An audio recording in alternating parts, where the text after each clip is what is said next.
So all my thoughts about the future that make me anxious and afraid and angry are false. That eliminates a lot of suffering right there.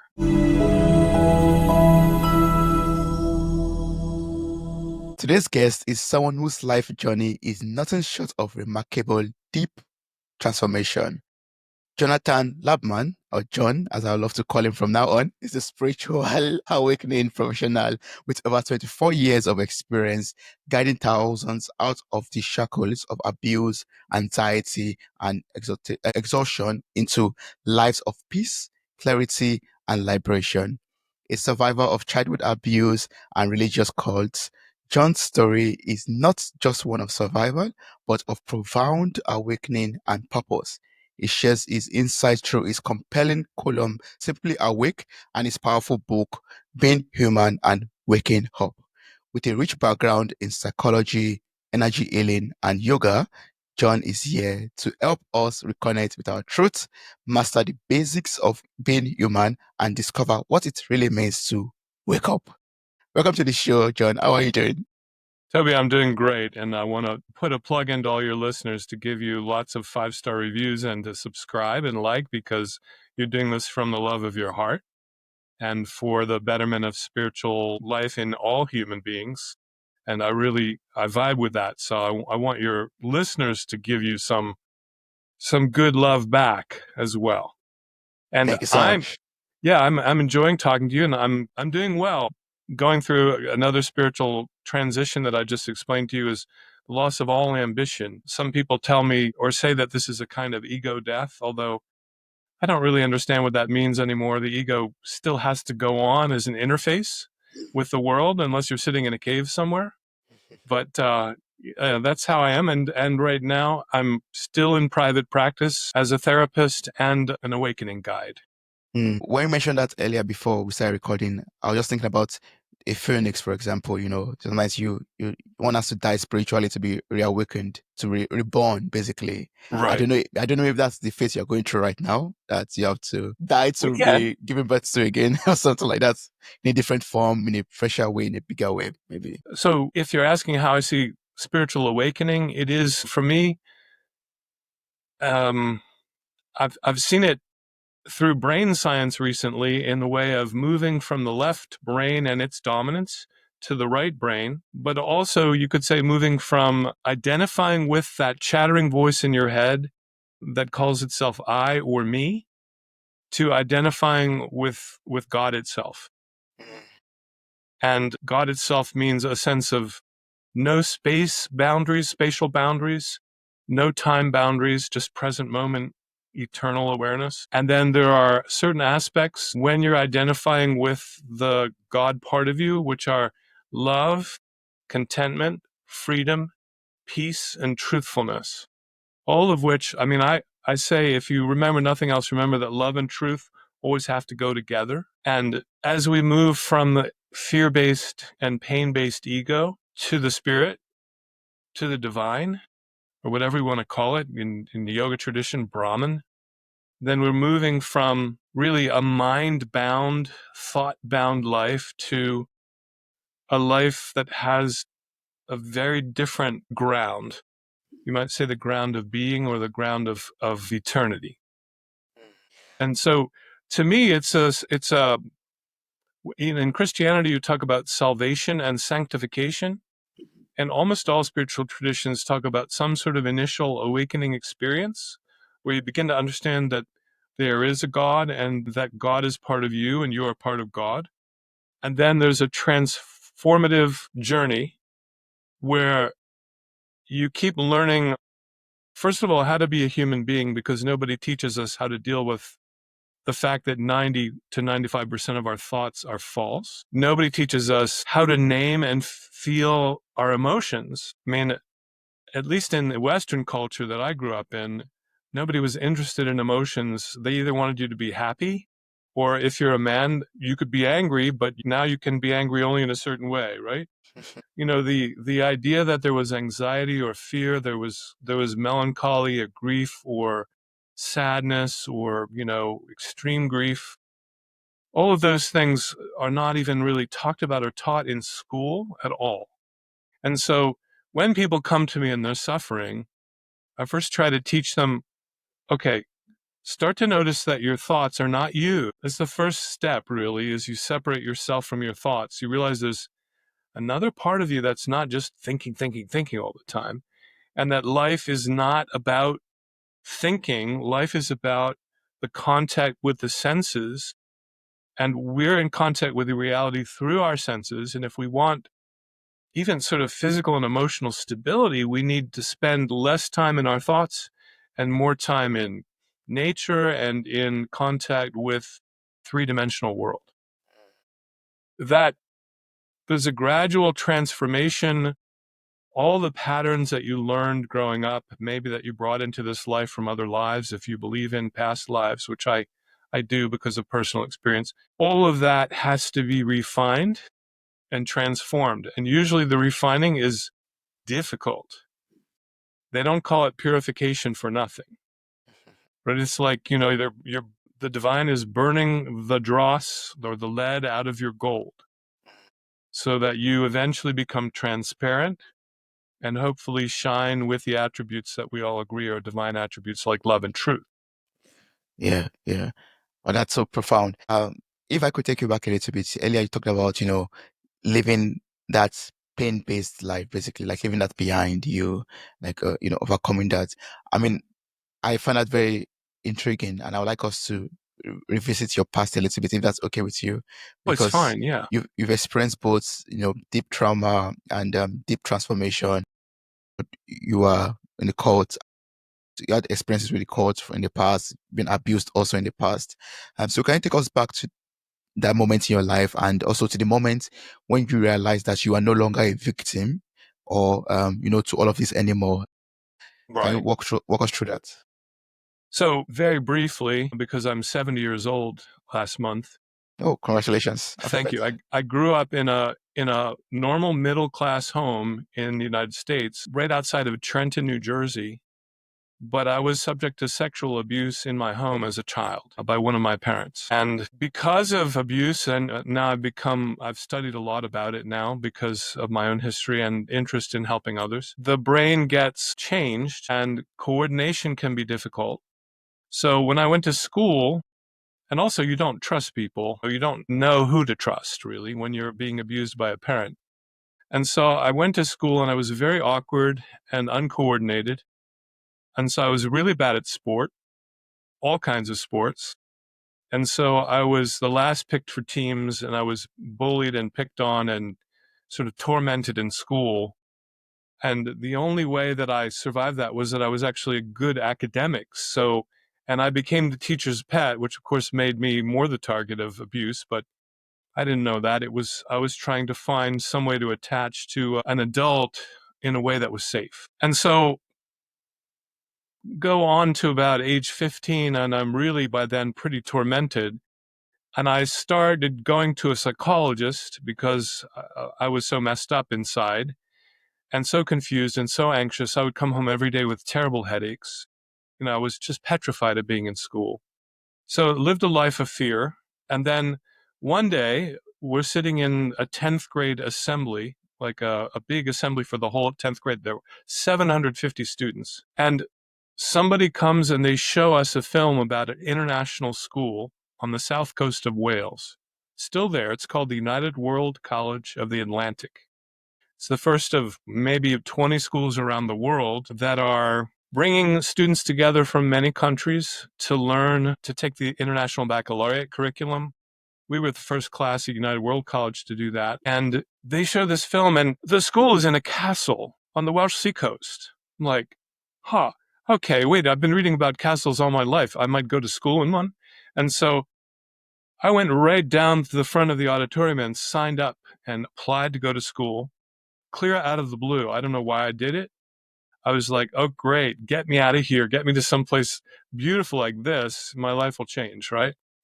So at the same time, I was starting to study the New Testament. I was raised in a Jewish household, right? Although they weren't really very religious, obviously.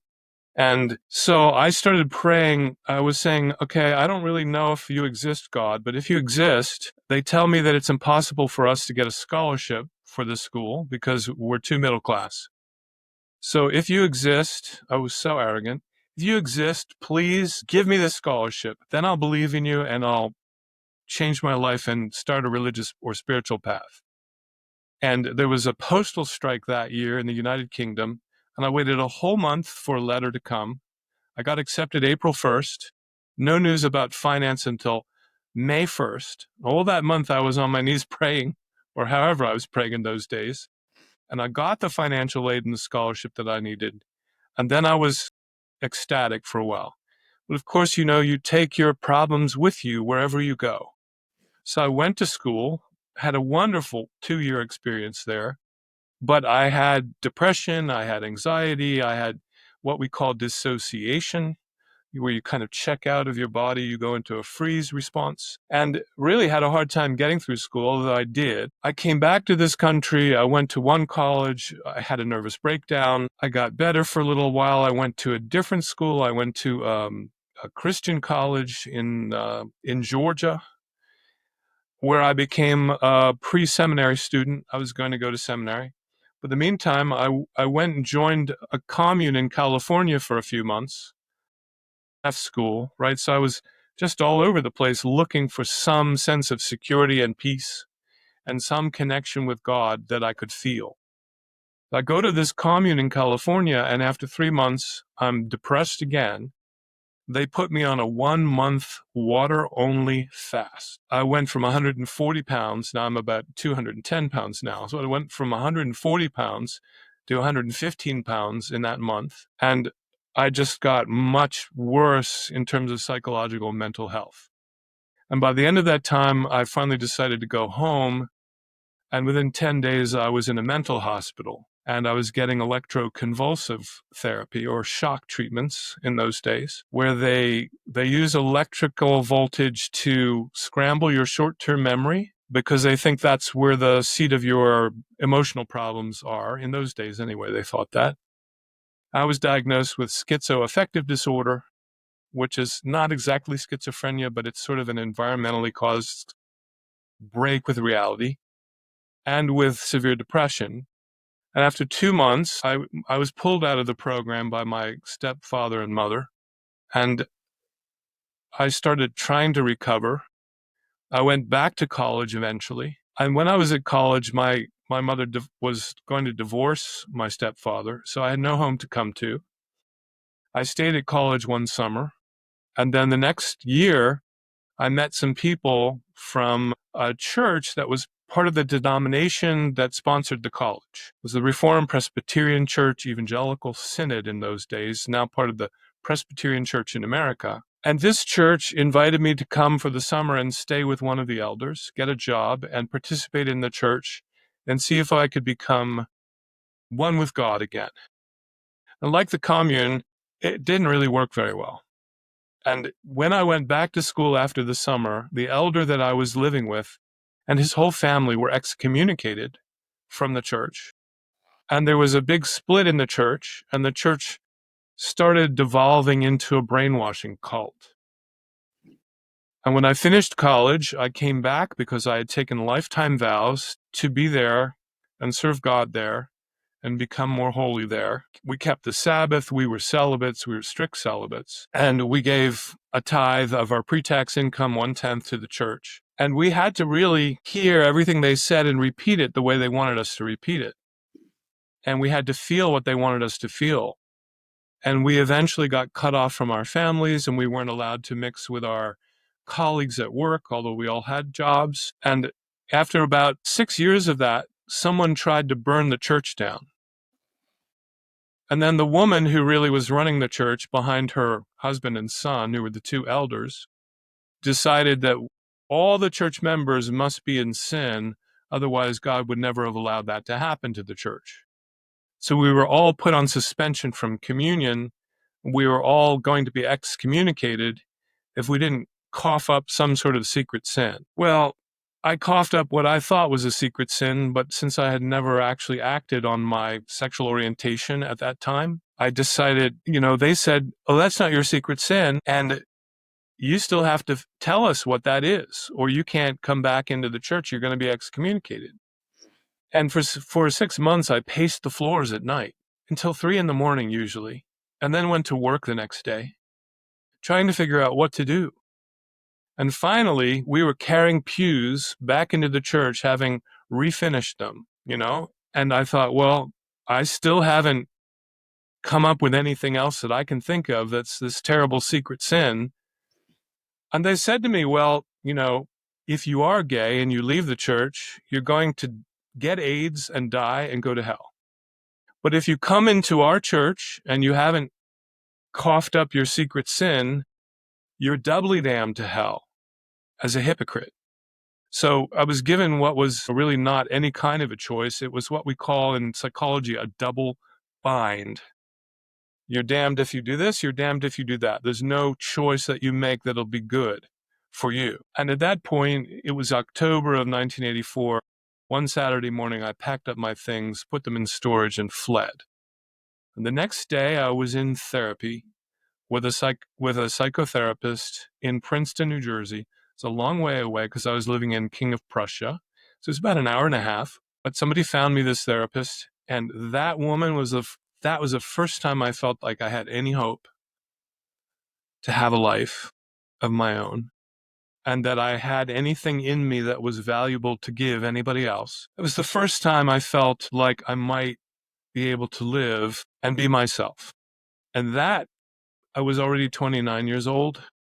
That started my transformation into being a conscious human being. And that continued into many different other places over many years, including training as a method actor, coming out as a gay man during AIDS epidemic in New York City, meeting people, deciding I hated acting. I had a Broadway voice, and my two vocal coaches had Broadway stars singing with them, and they told me I could sing on Broadway, but I would have to go to school. Well, I didn't like it at all. I thought the whole business was pretty sleazy, and there was a lot of competition. And, a lot of people that were more talented and more handsome. And I thought, I'm not going to do this. So, but it really taught me a lot about emotion, that even your imagination can bring up a lot of emotion in your body. And that really has helped in a long time way, in a big way, for me to say, wait, if false thoughts can make up emotion, how much emotion are we suffering as a result of thinking badly, thinking falsely? And eventually I found my way into Eastern mystical teachings, the teachings of Hinduism, of yoga, of the Vedas, the Upanishads, and started studying sort of the spirituality of being present in the moment and of how to actually become one with the divine. Because in the East, they really perfected those teachings. In the West, we're really perfecting knowledge as a way to God, but I don't think it works very well. And an experiential sense works much better. So I worked with these people, and they did a combination of breath work and massage therapy and counseling and meditation and mindfulness. And that was in the late 1980s, and that became a pattern. So the first thing that I did was to study massage therapy and learn how to deal with the body, because I had all kinds of aches and pains in my body because of trauma. And, there's a lot of tension in the body when there's been a lot of trauma. We're always defending ourselves against the next thing that's going to happen to us. And my back would go out frequently. I'd be in a lot of pain. So chiropractic and massage therapy helped me. And I knew I didn't want to go to chiropractic school. So I went to massage therapy training for a whole year, and then became a licensed massage therapist, even worked for an insurance company in New York City. And I worked with a lot of people then. And then I studied energy healing, psychic and energetic healing, learning to work with the auras and the chakras, based in the yoga system, but sort of modernized. A woman named Barbara Brennan was not my teacher, but taught my teachers. They taught me. And during that time, I was understanding that if I could actually feel somebody's chakras across the room, which we were trained to do, there must be something connecting us. Like we were all in water, but we just didn't know it. And the water was flowing through me and flowing through Toby and flowing through everybody. That was important when I began to study yoga. But after getting the training in healing, I went right to graduate school and got the training in psychology, because I saw that most of the healing that we were doing in energy work was really based on psychological and emotional and mental problems. So I was like, okay. I was already 43 then. I thought, all right, well, it's pretty late in life, but I'm going to graduate school. So I got a master's degree in counseling. And then I took a yoga teacher training the very next year. And then I began to teach meditation. And at that time, I had what I would consider the first initial spiritual awakening, what they call Kensho in the Buddhist tradition, where I really understood that the awareness that was in me was the same as the Holy Spirit, or God is in me, right? And Jesus taught that too. I don't think people recognize that he did. But, he said to the Pharisees, the Father and I are one essence. They pick up stones to stone him. And he says, to paraphrase, you guys are idiots. Because the scripture says all of you are sons of God. What do you think that means? It means you're one with God. And so even though that's more of a Gnostic view of the New Testament, and I studied the New Testament in total detail, right? I started reading it a little differently after that. And I thought, oh, okay. So this is what Jesus was saying. He's saying, the Father and I are one essence, and you are also one essence with the Father. In my spiritual awakening, I became aware that awareness or spirit was my essential nature, and started to learn to live from that ground of being, from that center of gravity, rather than from my mind as the center of gravity. And that's the long journey. I hope that I'm not boring your listeners. It's been a long story, I know, but I'm totally immersed into your story right now, like just deep into it. Having pictures and videos playing through my mind right now as you were narrating that. Like I'm watching a movie. Thank you so much for sharing that. I mean, that's like wow, you've experienced a lot. If I could summarize that in a sentence, that's a lot I've experienced. And yeah. from all of that, would you say, I mean, looking back and reflecting and looking at your life right now, would you say you've been able to totally heal from the abuse, from the trauma of the past? Or it's still an ongoing thing? I would say that for most trauma survivors, there is a good deal of healing possible, but there is nervous system, there's changes to the brain and the nervous system that happen. I just discovered through another podcast, actually, I discovered a treatment for the nervous system that's a medical treatment that's now being used for trauma survivors. It's called dual sympathetic reset stellate ganglion block. And they inject, there's some nerves in your neck that are producing extra adrenaline when you've had a lot of trauma. So there's your normal adrenal glands, but apparently there's adrenaline also able to be produced here. This is my understanding. I'm a layperson, so it may not be totally correct. But if they inject these nerves with an anesthetic, and that's what they do, they can interrupt the constant sort of high voltage of your amygdala. And your amygdala is the smoke detector of your brain. It's sort of like the danger detector. And in trauma survivors, it's kind of on high alert all the time, and it's never rested after the trauma happened. And, because I was in a cult, there was a lot of fear and terror and trauma there too. And so my nervous system was just on high alert all the time. So I didn't think that I was going to be able to get rid of that. But in December, I had the treatment and calmed way down. Wow. Even the startle response to loud noises calmed way down. So, but I still think there are brain changes that we don't know how to heal them all. So I would say, no, I'm not totally healed from trauma, but I would say about 95%. 5% is a very good score. It's a good score. And Yeah. the other thing is it's not just about an injection, but you also have to change the way you think about everything, because when you've endured trauma, you think that your parents are really representations of the divine. So you think the whole universe is going to be catastrophically difficult all the time. And so the way, even after the initial spiritual awakening, I started working with how many of my thoughts were false and how many of those false thoughts produced lots of anxiety and lots of sadness and sometimes a lot of anger. I didn't tend to be angry, but could be. And that really informed my work as a therapist, because I started practicing as a therapist in 2000.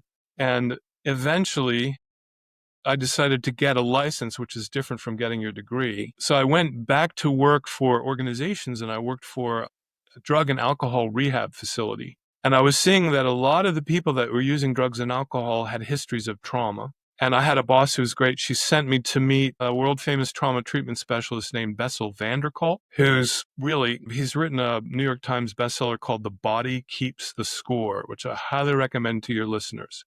It's an amazing book. So when I came back from meeting him at a yoga retreat center called Kripalu, my boss and my supervisor at the time said, as soon as you get your license, I want you to head a trauma treatment project for our agency, and I want you to help get a grant, and I want you to get our people educated with Bessel van der Kolk and his team.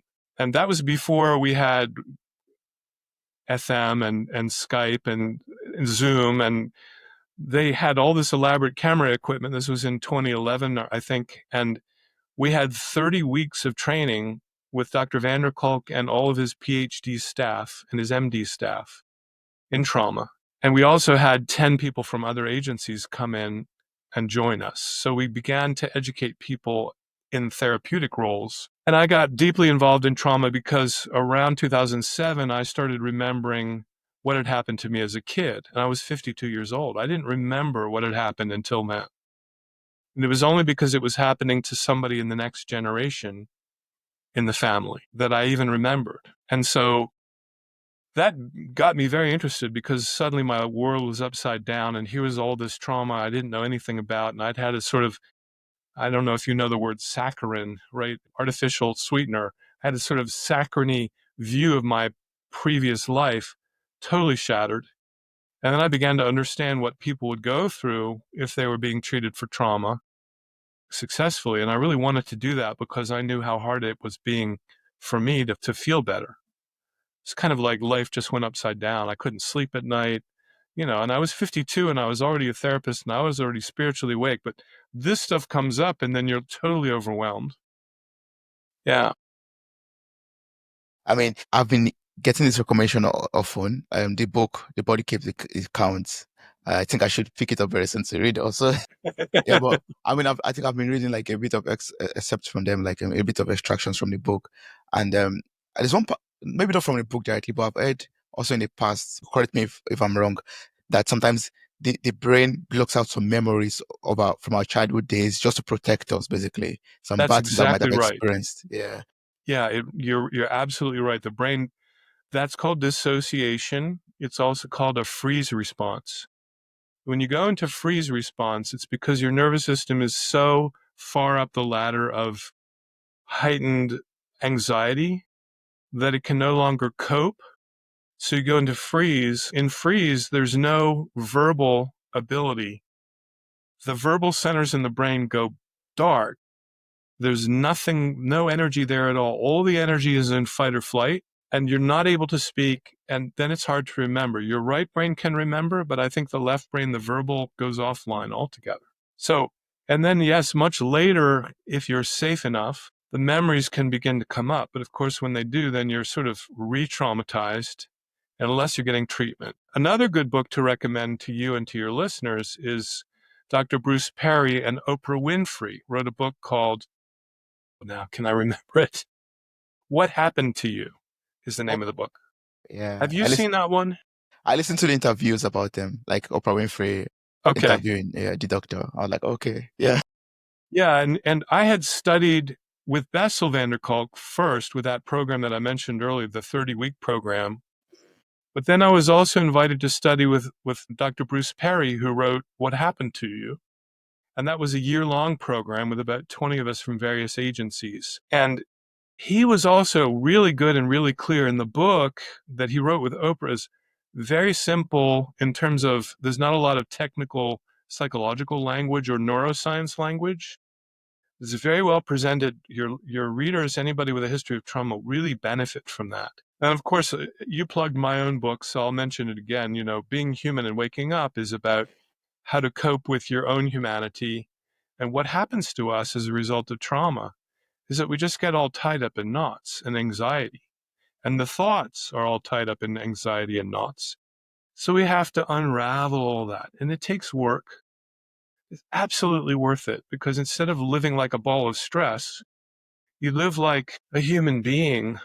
You live like a spiritual being. You live like a child of God, a part of God itself. And that's been an ongoing trend even since 52. I mean, I keep learning about trauma. I've got a course on my open tabs here, on my browser window. That's Bessel van der Kolk and other people now updating us on what's new in trauma treatment. So it keeps going on. Yeah, it's an ongoing journey. I mean, we keep on improving our lives and healing from our past wounds gradually, gradually. I don't think it's something that you can be 100% healed from. It's something that you have to continue working on, unfortunately. But what I would say, Toby, is that it gets much easier because if you understand your human mechanism, you understand that your mind can create thoughts that have nothing to do with reality. Like all my thoughts about the future, you look at the headlines now, you think, oh my gosh, what's going to happen to the world? Right. All my thoughts about the future really are false. They're lies. God doesn't give us a view of the future. We don't have a crystal ball. We're not mind readers. We're not future readers. It's all my thoughts about the future that make me anxious and afraid and angry are false. That eliminates a lot of suffering right there. And then whatever I think about what other people are saying, thinking, and doing about me or in general, they're false too, unless I ask the person. Like you're smiling at me this whole time, right? You could be thinking, man, that Labman, he's a real idiot. And if I were still believing my thoughts, I might be afraid of that. That's true. Yeah. But when you look, you can't possibly know what anybody's thinking unless they tell you.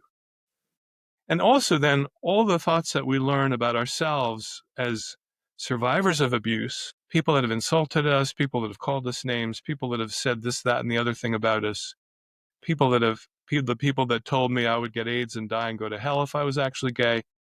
I understand that all of those thoughts about myself are also false. Trying to put the self in words is like trying to put the ocean in a glass. You That's can't do it. impossible. It's impossible.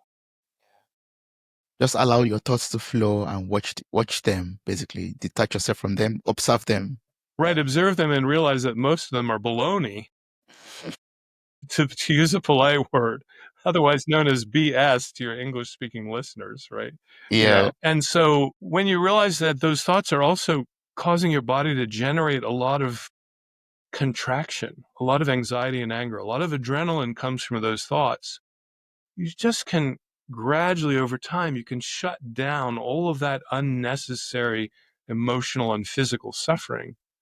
Because when you're anxious, your body is kind of like this. You lose your neck if you're my age. Shoulders are up to your ears. All kinds of things happen, right? That's true. So, your listeners, if they're struggling with trauma and they want a better life, it's there, it's available. The trauma treatment, I'm sure in Europe is quite good too. And here it's just gotten better and better. And then when you add meditation and mindfulness and a true sense of being part of the whole universe and the universe actually supporting you, which we would call a spiritual path, but I would just say, well, that's real life, right? Then the capacity for peace and for basic contentment actually comes online, maybe for the first time, especially for people with lots of trauma.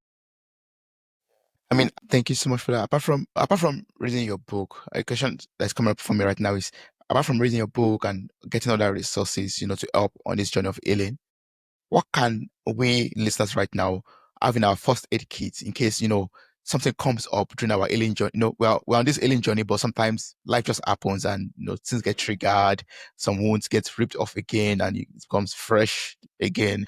What can I do as a first aid kit to, cover it up and clean it up properly so it heals again?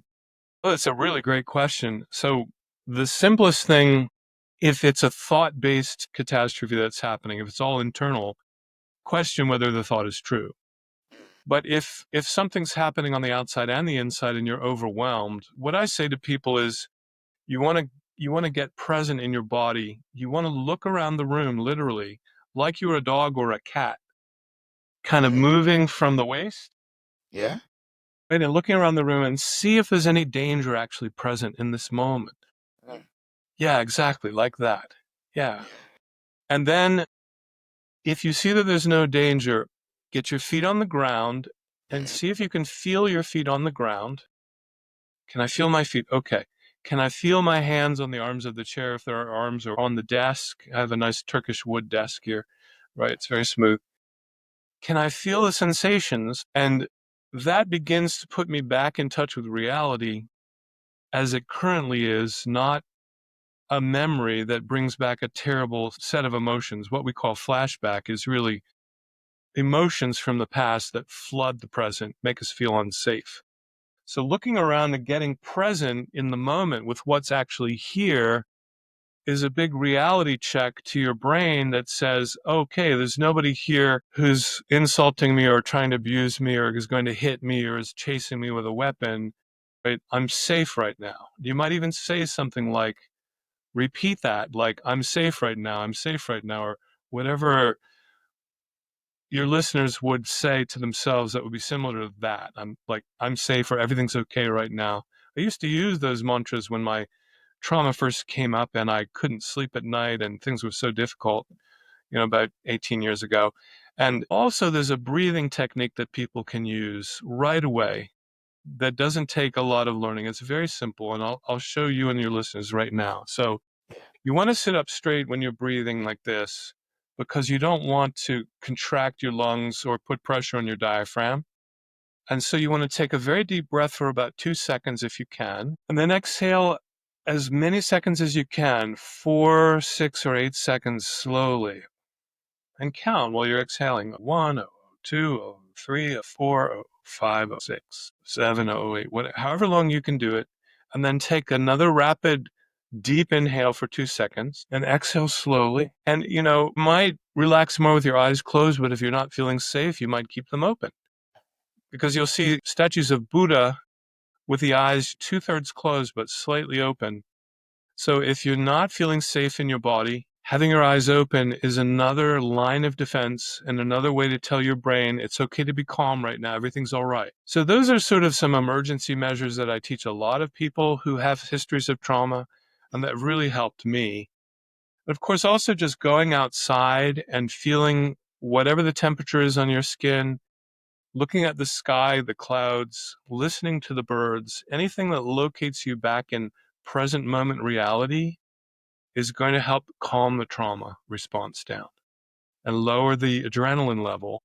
If you don't have any more memories coming up that trigger the adrenaline, your adrenaline level will go to about 50% in 20 minutes. So they say the half-life of adrenaline is 20 minutes. So you're going to calm down within about 20 minutes, and that's good to know because then you can reassure yourself, okay, this is bad right now, but it's going to get better as I do my breathing, as I contact present moment reality.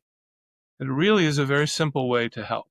But the simplest ways, especially with trauma survivors, the simplest exercises are the best because you can remember them when you're in the middle of that panic. It's like, oh, breathe, feel the desk, listen to the sounds, whatever that is, right? That brings you back into the present, It brings you back to the moment. That's right. I mean, practices like yoga asana, the postures of yoga, not the philosophy, but the postures, the popular yoga. Can I be in tree pose? Can I be in dog pose? Can I be in cow pose? Right. That kind of movement meditation or Tai Chi or Qigong or martial arts of various kinds, all of those keep us back in the present moment in our bodies. And so any of those things that your listeners want to do, as long as they feel safe doing them, will be very helpful to them. I took yoga classes for 7, 8 years, became a yoga teacher, herniated a disc in my back during that process. So I didn't do that kind of yoga much after that, but it's very useful to feel like I'm in my body and I'm safe. Because, when you've got a lot of trauma, you're dissociating out of your body. You don't want to feel what's going on. You want to take yourself as far away as you can. And so we're bringing ourselves back to safe contact with the body now. And, the body is also the way in which we experience our spiritual connection to the divine. We need our body to be aligned to our soul and to our spirit. That's right. That's right. Yeah.